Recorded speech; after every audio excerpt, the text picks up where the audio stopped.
Hey, Hey, hey, we made it. we made it. We're here again. Good evening, everybody. And welcome back to our Sunday night offering of astronomy edutainment, the Sunday Night Astronomy Show. Hooray! Yay. My name is Chris Kerwin. I'm the creator of the social media channels known as Astronomy by the Bay. I'm also an amateur astronomer and a member of the Royal Astronomical Society of Canada. I'm very pleased to welcome back one of my co-hosts this evening, Mr. Mike Powell from the PFO Observatory in beautiful St. John. Hey, Mike. Hey, I'm just the roadie. There you go. Paul is not with us this evening. Paul has another engagement this evening, so he won't be joining us, but he's been being thought of. There we go. So, okay, we'd like to welcome all of you though tonight, and all of you who are joining us through the local Rogers TV network as well. Thank you for your support. Okay, on tonight's episode of the Sunday Night Astronomy Show.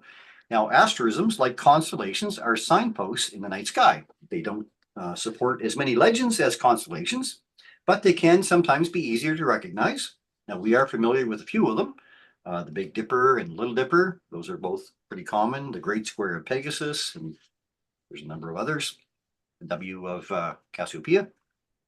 There's also a number of less familiar asterisms, and tonight we're going to focus on one of them called the Spring Triangle. Now, that's a section of sky within the boundaries of three bright stars, Regulus, Arcturus, and Spica. Now, on the original plan, each one of us was going to look after one of the stars tonight, but I got two of them and Mike's got one, so we're going to go with that. Tonight, we are going to look a little bit closer at these three dominant stars in the constellations of Leo, Boötes, and Virgo, and some of the objects within this patch of sky that makes this an interesting part of the sky to view. True. Also going to have another Bino Bud target to explore with Paul's absence tonight. Rosanna has actually recorded her own fun facts episode to share, so we're looking forward to sharing that with you. And I'll have your wonderful photo submissions to share as well. So let's get started then with a discussion around the Spring Triangle and its bordering stars and this interesting patch of sky. Mike, what Well, do you this is think? an interesting patch of sky. When we talk about this galaxy season, it's right in the center of this spring triangle when you look at it. And I mean, that's where what 98% of all the Messier galaxies are stashed when Yeah, you look at it from that direction. But yeah. boy, it's a busy spot of sky, and it's nice and clear because it's when you're looking, it's that spot where we're perpendicular to our own galaxy, so there's no dust and stars in the way, and we can look out so far and see all of that good stuff. So, Let me see if I can bring this over here. I'm going to share just a bit of a screen here. Share screen. This one here. So here's what we're talking about in the sky. there we go. There we go. So we've got the Leo sitting here. We've got Virgo here. We've got Boötes up here. And of course, here's Ursa Major up in this corner. So we are looking, this is tonight, around midnight it says here, but we'll go back to 10 o'clock or so. There's 10 o'clock. Yeah. And there we are. So straight up south, quite high in the sky, actually. The number of degrees, if I go down here to the bottom of the chart, I can pick on this one and I can see we're actually looking at about 60 degrees almost. So Yeah. almost overhead. She's right up there. Right up there, yeah. So it should be easy to pick out. The brightest star of Leo is Regulus right here. And then the brightest star of Boötes is Arcturus over here. And the brightest star of Virgo is Spica down here. So we're talking about the triangle that might make up these three. And if I bring on the asterisms line here, which is, I think, right here, it brings in a lot of other ones, but It we're is. talking about this triangle, this one here, crossed and then down and back again. So it's this part of the sky that we're talking about. And that's a very, very rich part of the sky, not just for stars and those type of things, but also for galaxies. Like it's still galaxy season. We are still looking back perpendicular into the galaxy, or looking back out into space. And if we zoom in here just a little bit, I'll bring on the galaxies. I think they're on there now. Yep, they are. If we can zoom in here, we can see how quickly this field populates with Yeah, galaxies. the red dots. Red Clouds. dots of galaxies. So pass your telescope into this part of the sky, even a small telescope or binoculars, and you can pick out a number of really pretty cool objects all along that path. So there's Markarian's chain we talked about a couple of weeks ago, and there's the Leo triplets over here as well underneath Leo. But we've got this whole patch of beautiful sky here to enjoy. I mean, you can almost catch, depending on what you're using for magnification or what you're using for telescope, you can get a couple of galaxies at a time in your eyepiece easily if you pass along through the right parts Yeah, of the. you might be thinking you're looking at stars, but you're probably looking at galaxies. Mm, yeah, Yeah, little fuzzy little ball. fuzzies. Yeah, Yeah. But anyway, that's what we're talking about. There goes a what's that going by? Oh, that must be a yeah, space station. yeah. It's a satellite or space station. Anyway, so there's where we're talking about right in this territory of the sky. There's Leo again, and we're on names right here. There you are, Leo, Booties, and Virgo. There's a kind of a second spring triangle as well that we're stretching it out to Regulus. But I looked and there's another spring triangle that goes from Arcturus to Spica to Denobula, which is the tail end of Leo instead of up at the front end. Right here, yeah, Yeah, to Spica to yeah, right there. So there's it's more of an equilateral triangle, I guess, right, than an elongated one. But that's right. kind of the second spring triangle that I found online that shows up when you type in spring triangle. Mhm. So So it's this. I mean, if anybody's wondering, we're using a program called Stellarium here. So that's it's a freeware program. You can go download that from stellarium.org. It's a powerful program, has all kinds of really nice features in it for a free program. It's just amazing to get you started in learning about the night sky or learning where things are in the night sky. So I'll get off that now. Back to our conversation here. So anyway, there's the part of the sky we're talking about, and Mike's going to lead us off with a talk about Regulus. want me to start? Okay, Sure. that we can do. We'll throw this up here, and I'll go here, share, and I think I want this one. And I'm going to hit share. We should have an ugly picture of me with Regulus up there. We do. So that's the part of the sky we're looking at, up towards the bright star here in Leo. You come down from the sickle, and it's a bright star at the bottom. It's the brightest star in Leo. Just to show again, the two are spring triangles. The green one is the one we're talking about, the big spring triangle that goes out to Regulus, but there is a second one, the blue one, that goes just up to Denobula. And that covers most of that area where they have the realm of the galaxy. So, but the one I'm talking about, like I said, it's at the bottom of Leo. After the sickle, it's Regulus. Now, Regulus, the bright star in the zodiacal constellation of Leo, was one of the brightest in the sky, having an apparent visual magnitude of 1.35. They figured out that it is 77 light years away from Earth.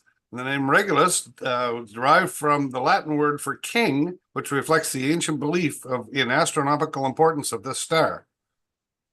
Also, we found out, this is interesting, the rotation of Regulus speeds at 700,000 miles per hour, or 1.1 million kilometers a second at the equator. Wow. Our sun's rotation is only about 4,500 miles an hour. So in 2005, a study examined the effects of the rotation for the first time using the Chara telescope and the ray on top of the Mount Wilson in California. And among the odd effects of the star, Regulus is much hotter at its poles than it is at the equator. This is because the star is so distorted from this spin that it lessens the gravity strength, which then turns down the temperature at the equator, and according to researchers anyway. And then as for what causes this rapid rotation of the star so fast, astronomers said it's still a mystery and they don't quite know yet. Now, Regulus appears to be a single star when we look at it to the unaided eye, but in fact, it's a quadruplet. That's another one we could probably call the double-double. It's consisting of two pairs of stars and possibly more. The main component is designated as Alpha Linus, Regulus, A, B, and C. So Regulus A is a spectroscopic binary system consisting of a blue-white main sequence star and a dim companion that's actually not been seen directly yet. They just know by the gravitational pull. The companion is believed to be a white dwarf.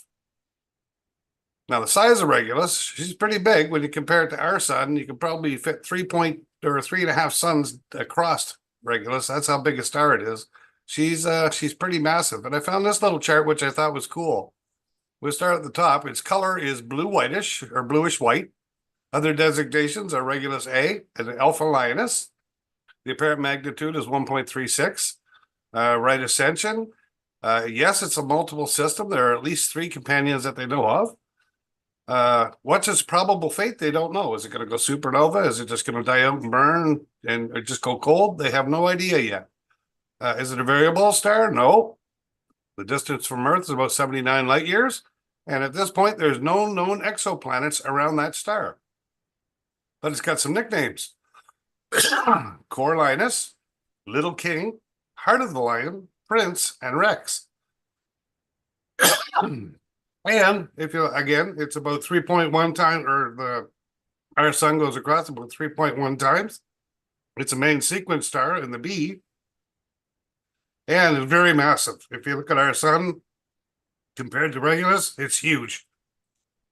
That's just some fun facts about Regulus. Thanks, Mike. Interesting. Oops. One corner of the triangle. I do want to say, give a shout out here to the RAS Canada. Thanks for having us, Chris and Mike. Thank you for joining us, RAS Canada. I know they're having their GA right now. So, oh, yeah. We I don't lose a lung in front of them. Passed on that we would be here. So that's awesome to have everybody joining us. Okay, I'm going to give a little bit of a talk on the other 2 stars that are part of the plan there. Give me 1 second. I'm going to get myself on the right screen. Talk amongst yourself. Well, just you, Mike, I guess. I was going to say the 2 of you, but can't do that tonight. Slideshow from beginning. That's what I wanted. Okay. Talking between me, myself, and I. Okay. Let's take a little bit of a look here at Arcturus. I guess is one of the main stars we're going to be talking about. And Arcturus is actually a red giant star located about only 37 light years away. That's not far. No. It's the 4th brightest star in the sky and the brightest star in the constellation of Bootes. It does shine at about 115 times brighter than our sun, if you're near it, I guess. Arcturus has already moved, though, through the main sequence. Now, that's the part of a star's life where it's fusing hydrogen in its core into helium and other elements, and as our sun is currently doing. Now, when Arcturus' supply of hydrogen was fully depleted, it transitioned into its red giant status, and astronomers believe it is now fusing helium into carbon in that part of its cycle right now in its core. And when the helium in Arcturus is gone, it will begin to lose mass, shedding layers of gas and slowly shrinking to enter the final phase of its life as a white dwarf, as our sun will do the same. It won't go out with a bang, just go out with a whimper. Anyway. How do you find Arcturus in the sky? Right there. You arc to Arcturus. And I said spike to Spica, but that's kind of a speed to Spica. So if we just follow Ursa Major, of course, the Big Dipper, and follow it from the handle, and you can just draw an arc right down to Arcturus. So there's where you find it in Bootes. A little bit on the Arcturus, a little bit on the Spica now.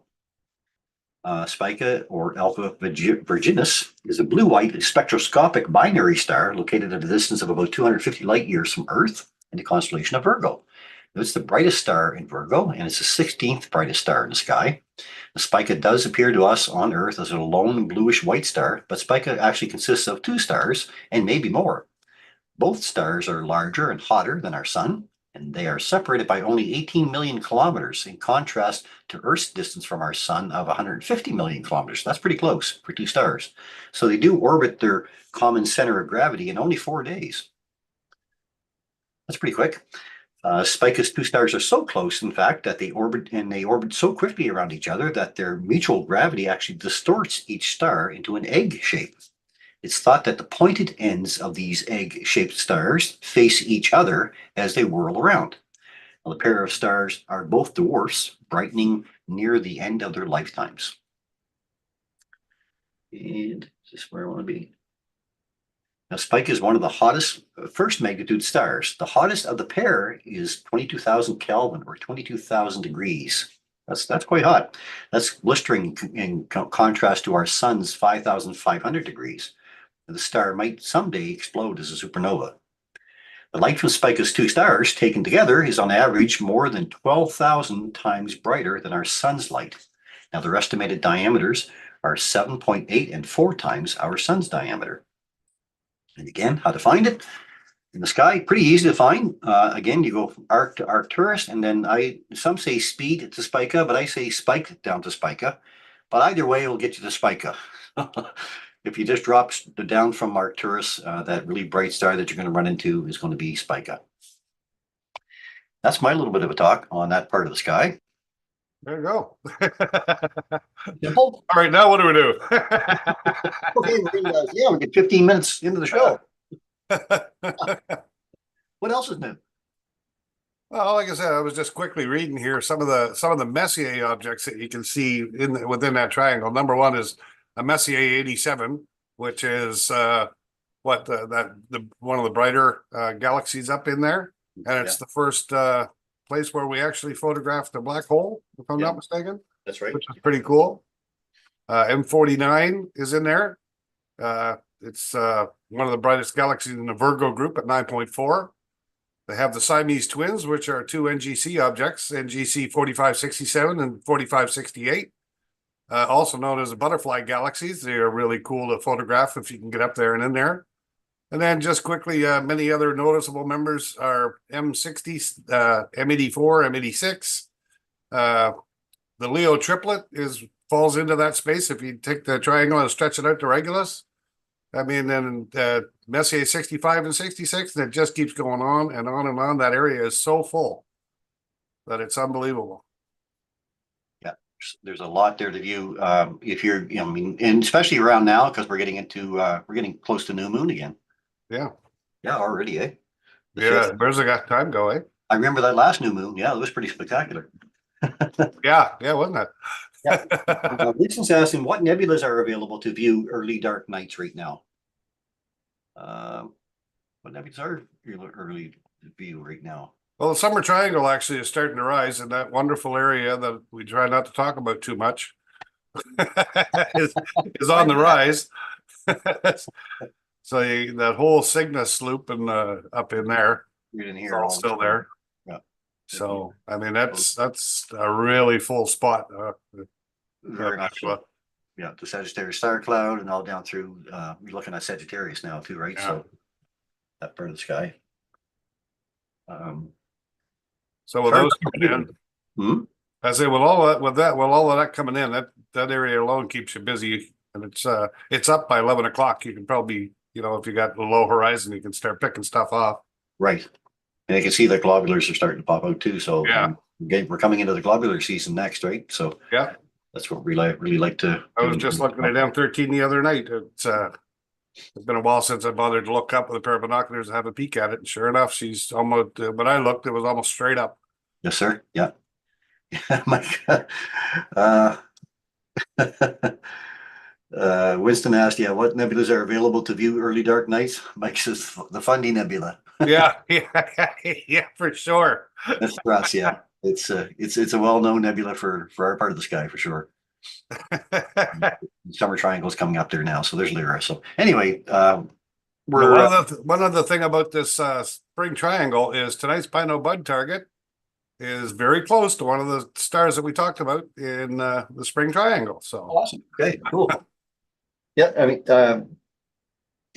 any telescope pointed at that part of the sky, you're going to be able to pick up something. And they're not going to appear, as we see, unless you're using a special telescope that's going to do some stacking for you, or an astrophotography shot. You're just going to see a blob, but that blob is photons that have been traveling for millions of years to reach your eyeball. So it's a fantastic part of the sky, and I know I panned through there using my 12-inch Dob, just kind of glancing through, and it just seems like, oh, there's a galaxy, and oh, there's another one, and you're just constantly finding them in their field of view, I find. Anyway, okay. I would suggest that anybody goes out and takes a look at that part of the sky for our spring anyway, because we're heading into the summer season, of course, and that's what's coming next for us. This globular clusters. That's my favorite part of the skies, is those beautiful big balls of stars. Hundreds of thousands of stars in the ball, and then as we pass on through galaxy season, we get into the globular cluster season and more of the Milky Way in our evening sky. The Sagittarius whole Scorpius Sagittarius thing all starts to come up. So it doesn't matter what time of year you're out, really, you're really getting an opportunity to see different parts of the sky and different things, throughout the year, of course, as we're moving. So globular clusters are my favorite too. yeah, they are. Yeah. And there's so many of them and so many pretty ones, really. I guess M13 would be probably one of the best of all. But I mean, we're still in the season where you get sombreros. That's a beautiful galaxy to look at, and all those other ones that are in the area of the Virgo cluster. Okay, how will we move on then? Are you ready yet for a Bino Bud? Oh yeah. We might have a quick show tonight, folks. Might be the express version. I'll do my slow version of Bino Bud. Awesome. Okay. See if I can find the right screen here. One there. The Rosanna. Alrighty, it should be coming up. It is. So, binocular target of the week this week by Bino Bud is, as promised, Napoleon's hat. You're gonna go, what? Napoleon's what? It's his hat, and it does look like it. So this asterism is composed of 7 stars in the shape of Napoleon's hat. The asterism is located very near the star Arcturus in the constellation Boötes. French astronomer Fulbert Picot discovered this interesting 7-star grouping. Some listings call it Picot 1 or Napoleon's hat, since it resembles the famous emperor's headwear. So how would I find it in the sky? Well, if it wasn't for the funny nebula moving in tonight, Mike, like you said, and it was still clear, you look out at around 10 o'clock, orient yourself 115 degrees east-southeast, look up, and you're going to see the bright star Arcturus. It's hard to miss. It's the brightest thing in the sky. When you look up in that direction, that's the one star you're going to see. So if you can find Arcturus in a pair of binoculars, guess what? Look a little bit to the right, and there it is. Napoleon's hat. Yes, sir. And it does look like it. No question. I know I have a version of the hat here in the room, but well, what does it look like? It looks just like it says. There's the big bright red star at the top is Arcturus, or yeah, but look at this. It's quite the nice loop. I mean, you could probably turn it upside down and call it a flower pot or something, but it's been named Napoleon's hat. In 10 by 50 binoculars, it's probably, give or take the size of the full moon from one end to the other. It is easy to see. Once you spot Arcturus, you'll be able to see the Napoleon's hat just below it. Again, compared to the full moon, it's probably the total width of the full moon. And if we're ready for the worst of them all, what is a light year? It's the same as a regular year, but less calories. Anyway, that's another wonderful binocular target of the week by That's just nasty. Yeah. That's grunner time, yeah. Oh, Trudy's on here saying, so it appears Paul is the talkative one. Yes, tonight, yes. Yep, yeah. see? Yeah. As always. I tell you what I might do, Mike, is I might get you to bring up, while I'm showing off Rosanna's fun fact here, probably next, we'll maybe talk a little bit about star parties. Can you bring up the RASC page maybe? I'll Or have a quick peek here, see what I get. because we are coming up to star party season too. We our first one comes up in June, and we do run 4 star parties throughout the year. If you haven't been to a star party yet, I would highly recommend them. Last year was a bust for us, really, because of the weather, but we're hoping we can't have 2 years in a row like that. So we're going to see. Do you want to bring it up there now, Mike? Yeah, I'm working on getting the page loaded here. Just yeah, give me a second. We'll talk a little bit about that as well. Share my screen here. They've always been a fantastic event to be able to attend. So this is the St. John Astronomy Club website. Okay. If you scroll down, down, you come to New Brunswick Star Party for 2024, and you click on that one. And here are our star party dates, starting with Kujibaquack. It's going to be on June 7th and 8th. And hopefully the weather will be good at Kujibaquack. Mactaquack is to be determined. We still haven't said anything with Mactaquack yet. Mount Carlton Star Party is going to be on August 9th and 10th. Everybody looks forward to Mount Carlton. That's the darkest skies we've got in this province, I do believe. Fundy Stargaze, which is my favorite, down at Fundy National Park, is going to be held on August 30th and 31st. And then, of course, we have Coojabaqua Fall Starfest, which is going to be on September 6th and 7th. And that's our major star parties this year for Rask NB. So what happens at a star party event is that we arrive on Friday evening. It's a Friday, Saturday night. And that these are parks that are designated dark sky parks. So we visit them to help support their dark sky initiatives. And what's involved is basically we attend for the evening on Friday night, and then all day Saturday we do solar observing, and Saturday night we're back to offering the public observing again through our telescopes. So your objective is really to arrive at the park for the weekend if possible. But if you come in for the evening, I think you pay a fee for the like you pay the park fee to get in. And we set up our telescopes and we're there all evening. There's typically anywhere from 20 to 30 telescopes set up in the field, a big field. And the public is welcome to come in and enjoy the views with us. We'll have a little chat first of all about what's up in the night sky, what we plan on looking at. And then you just go from telescope to telescope to take a look around and talk to people about their telescopes, their gear. Astronomers love talking about their equipment. If you're about to buy a telescope or you're looking at purchasing something, it's the best way to find out whether or not that's the telescope for you is to look through different telescopes and talk to the actual astronomers about their experience with their telescope, of good and bad both. And that might help you make a decision because, I mean, a telescope is really a major purchase. And to talk to people who are actually using them, and you can take a look through the eyepiece and see exactly what you're going to see when you do purchase one. So they're great for that idea. It's a good kick the tires kind of thing for telescopes. So we are there from Friday night till around, it starts around 8 o'clock, I guess, somewhere around there. Well, when it gets dark, and then and depending on the park or the time that they're taking place, like the one in August takes place right around 8 o'clock. And the Fundy Park Stargaze is on actually on Labor Day weekend. Now, we do also try to have these on right around the new moon part of the cycle because we don't want a bright moon in the sky when we're trying to offer deep sky objects to you. So you can see the Coojabaqua one there is June 7th, 8th. That's right around new moon. Mount Carlton, August 9th, 10th, right around the new moon. Fundy Park Stargaze, I think it's third quarter moon for that one. Yeah.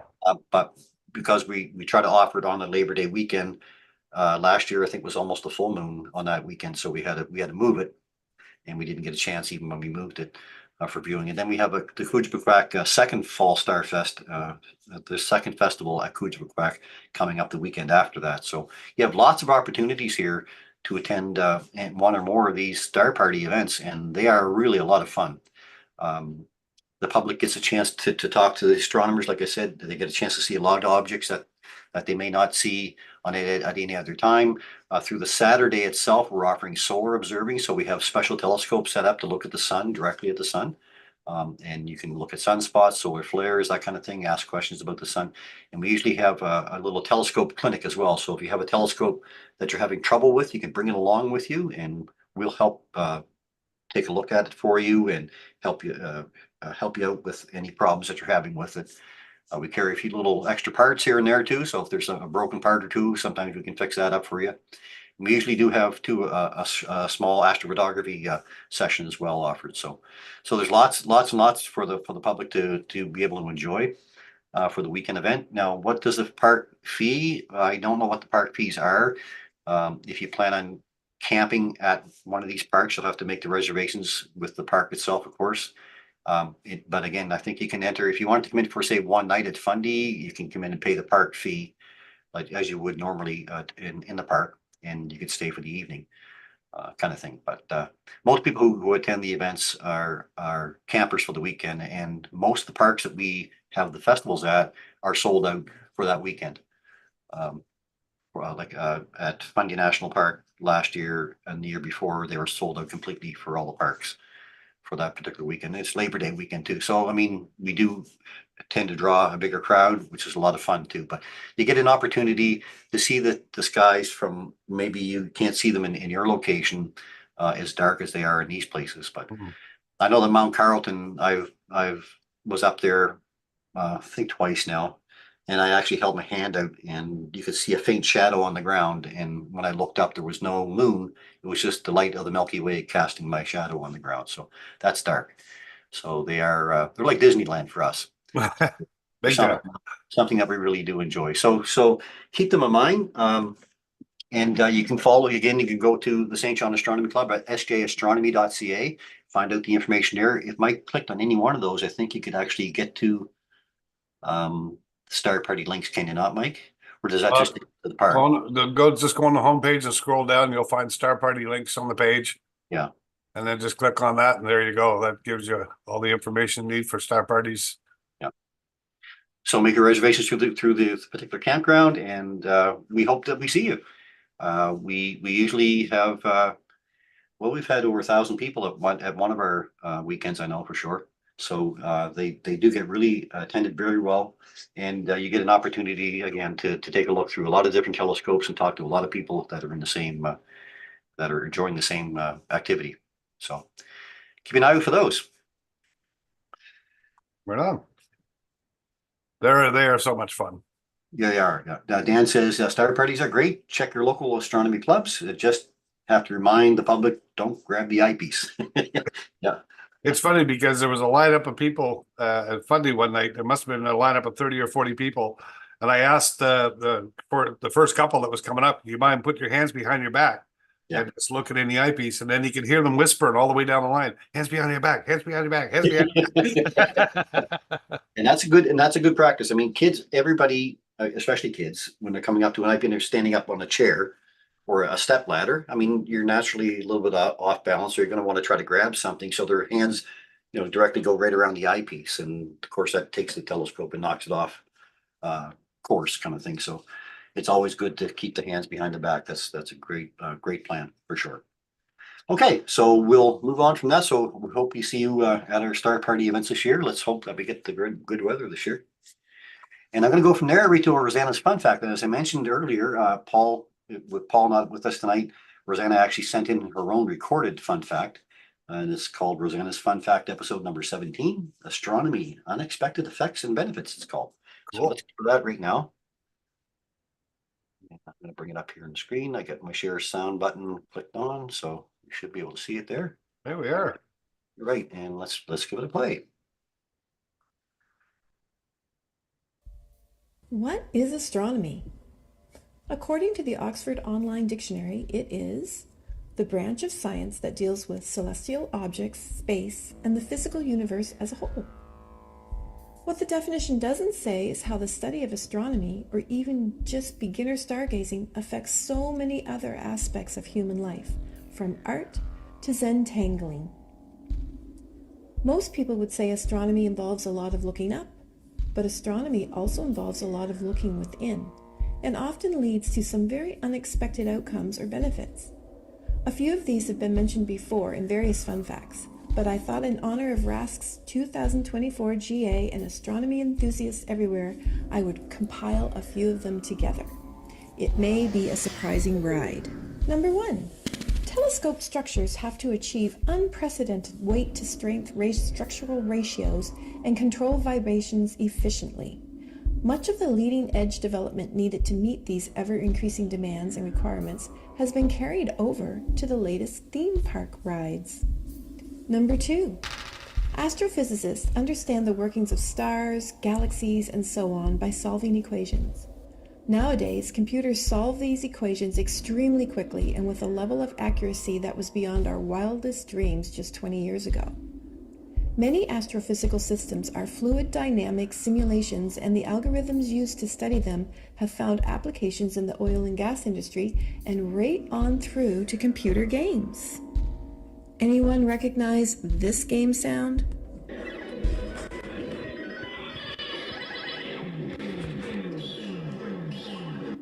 If you guessed Space Invaders, you are right. Number 3. Let's talk optics. Techniques initially pioneered to make the Hubble Space Telescope mirror the most accurate ever ground have been carried over into the field of microlithography, a class of processes by which integrated circuitry is printed in quotations. The result is better made circuits and less costly manufacturing for all. Although 3D microlithography involves adding material rather than taking it away, it has now become a home hobby. My brother Rupert has a 3D printer and manufactured a model of the Eta Carina Homunculus Nebula for me. Number 4. Everyone knows and loves the fact that astrophotography creates gorgeous, jaw-dropping images. The raw data, however, comes in much less clean than the final product. Numerous algorithms and image analysis techniques, particularly using a process called the Fourier analysis, have helped astronomers improve and calibrate images. It really is not a surprise then that many of these techniques have been adopted into the medical field. Number 5.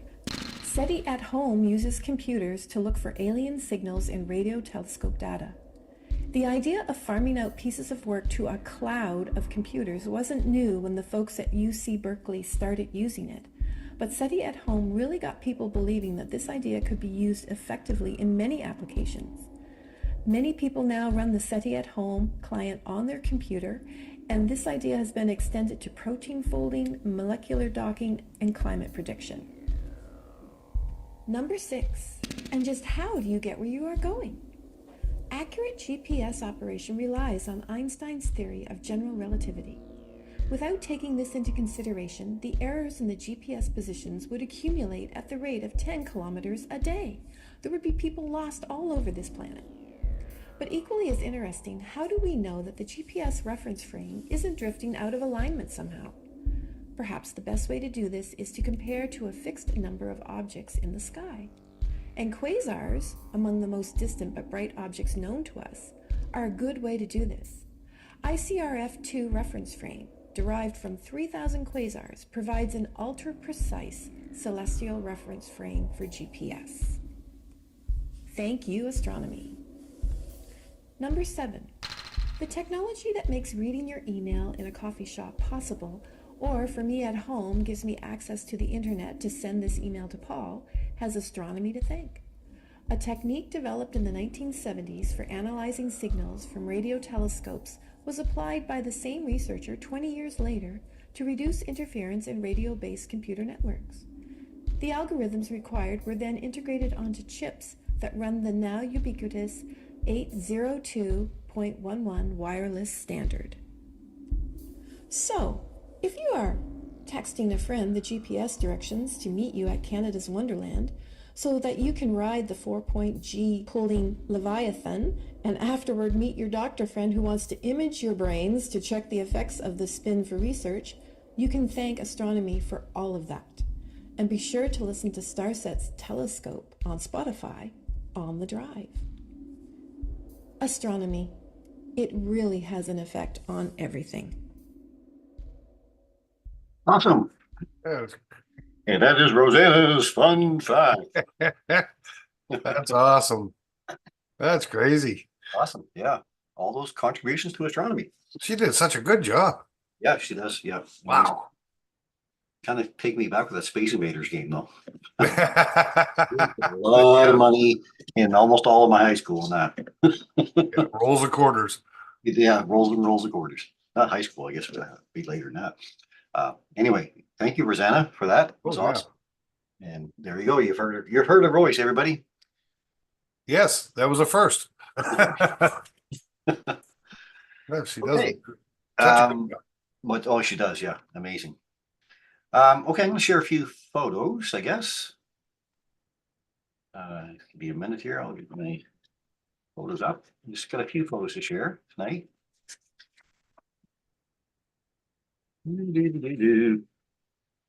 Here's my notes. You gotta have your notes. Throw the other ones on the floor. There, okay. All right. Let me try to get a few photos up. Here, let me share one quick one. Okay, please, yeah, go ahead. I was out this afternoon and I looked up at the sun and I saw this and I went, whoa, did the sun go supernova on me or something? Or is it turning into a black hole? But it was one thing to have the ring around the sun, which tells me that the fair weather is on its way out. But look at this was a contrail from a jet. And it just kind of looked like one of those, what do they call it there? The big bursts that come out of a black hole? Oh, yeah, yeah, yeah. Yeah, whatever it's called. But anyway, A gamma ray burst, yeah. that's it. I thought Yeah. that was kind of neat. I went, well, I got to get a picture of that. So, Awesome. Thanks, Mike. Okay, I get a few to share. Gonna go here and to here. Should be up first. yes. Yeah, okay. So we got this one from David Hoskin. It's kind of cool because this is Wolf 359. He said it's a fun target in Leo for anyone who is a Trekkie. Now, this dim dwarf red star, magnitude of 13.5, which is pretty dim for sure, Ooh. is only 7.86 light years from Earth. And now in Star Trek lore, Wolf 359 was the location of an epic space battle between Starfleet and the Borg. I remember it well. Yeah. And he used a telescope. His telescope was a 150 millimeter Newtonian reflector, Celestron Omni XLT. His camera was a ZWO ASI 533 MC. Well, thank you, David, for that. Nice. 359. Yeah, lots of color there too. Ooh.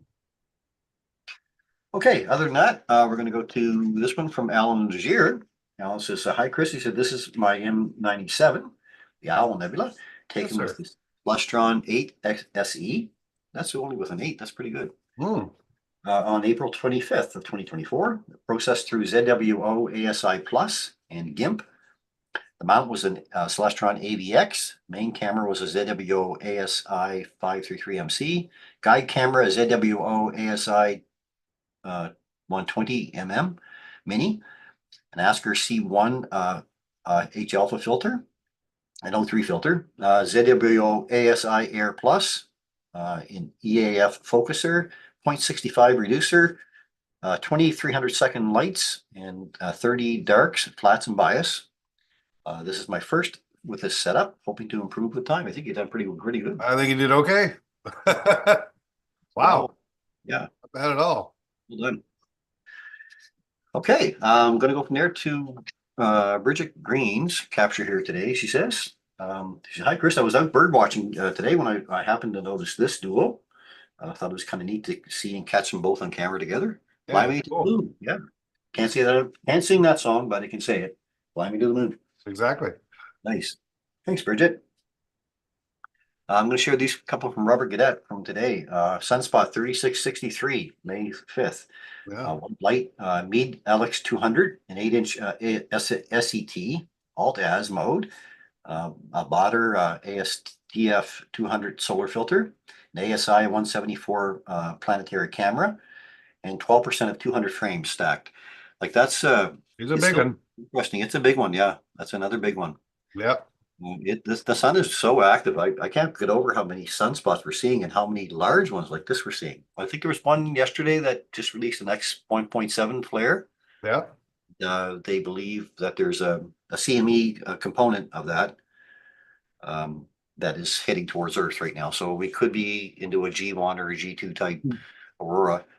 Won't be tonight, I guess, because no, just when it's starting to rain, though.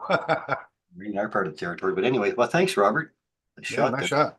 There's another one from today as well, 3664. It's coming around the corner.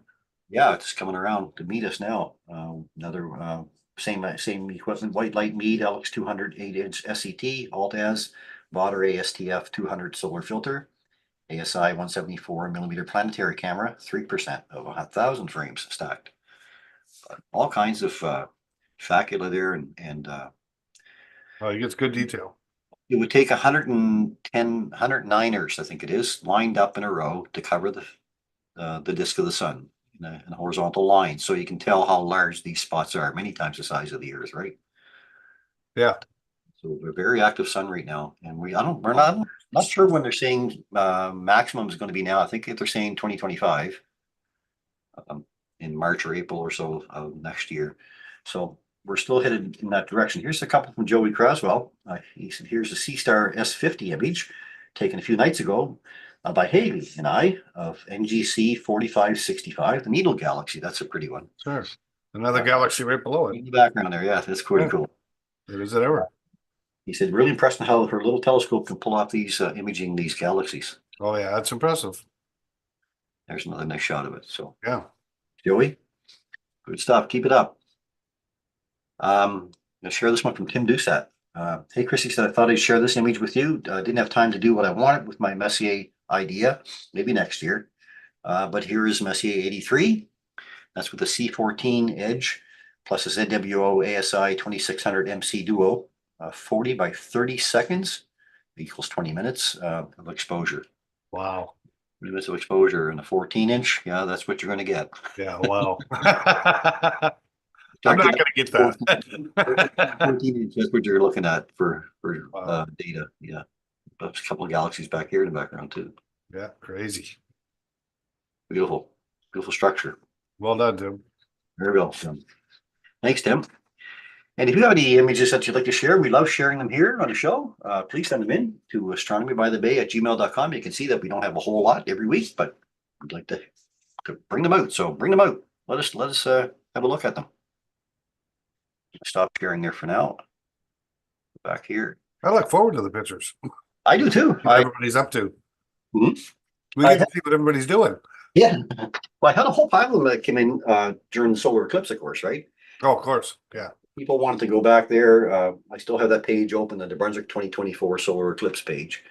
And it's been slow, of course, because the eclipse is over with, but I still see a lot of people are visiting, new people are visiting the site.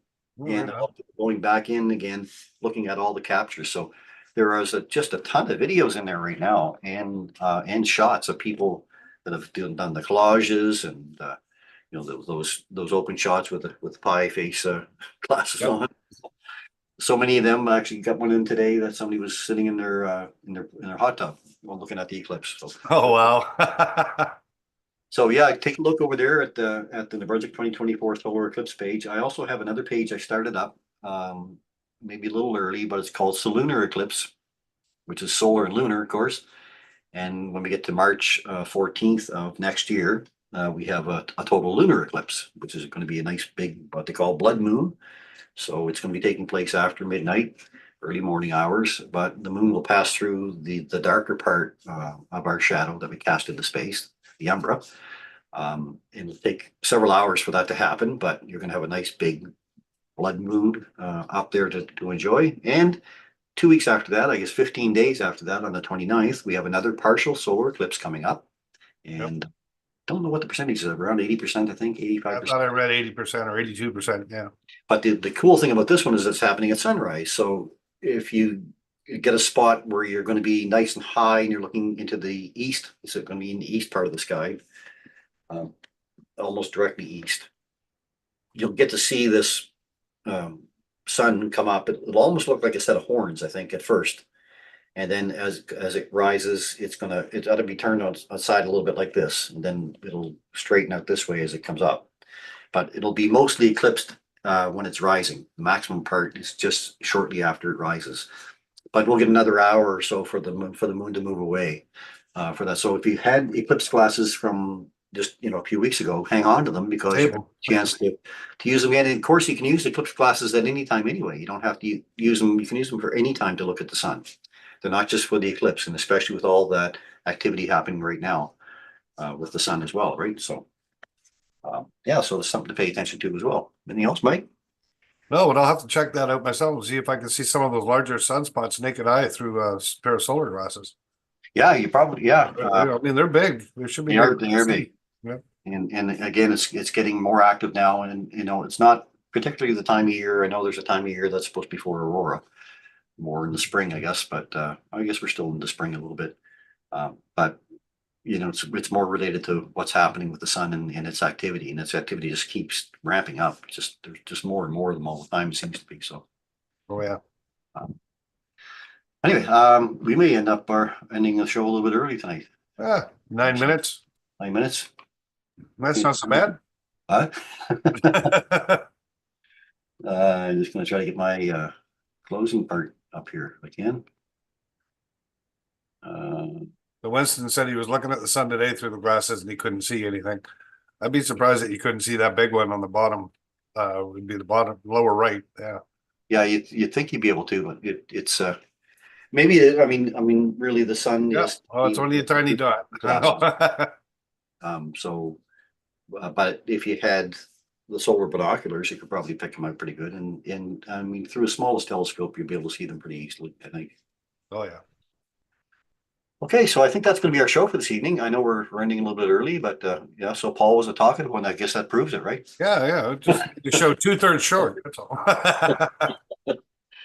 Uh, Brenda, I think the Egyptian sun god had a boat like that. Yeah, I think you're right, Brenda. I saw a partial solar eclipse rise over Lake Ontario a few years ago. It looked like a boat. Oh, Yeah. cool. So that's the one that we're going to probably experience coming up in March. Oh, So that's a good our spot. fingers crossed. The good spot we had last time has been taken up by a condo. Yeah, yeah, that's right. It was, yeah. Yeah, we'll have to find another good spot. We will, yes. Martel Tower or something like that might be a good view east. Thinking about that kind of thing. So that's the thing is to take a look now. You get lots of time, right? You get lots of time to pick out your spot. And don't at the last minute, the last day or the day before, say, where am I going to go? You got months right now to pick out where you're going to be for the lunar eclipse and where you're going to be for the solar eclipse, both. And there's all kinds of opportunities around our area. We have lots of hills, so you got lots of places to get high and looking No pun high. intended. Yeah. To get altitude. High in altitude. So you have an opportunity to take a look around and take, you want to get as high as you can in altitude. Again, because you want to be able to see that coming up over the horizon, right? That's going to be the most fantastic part of it all. So make sure that you don't have anything obstructing your view. Yeah. For this one for sure. And we're going to have sunny skies again anyway, so it doesn't matter. Of course we are. Look what happened this year, right? We're eclipse lucky this year, so whenever it happens, we're going to be perfect. It's going to keep going. That's right. Yeah. Okay, so I guess that's our show for this evening. I just want to try to get my final notes up here. I know they're here somewhere. Maybe it's this one. I think it is. Anything else to say about season, Mike? Party season before we go?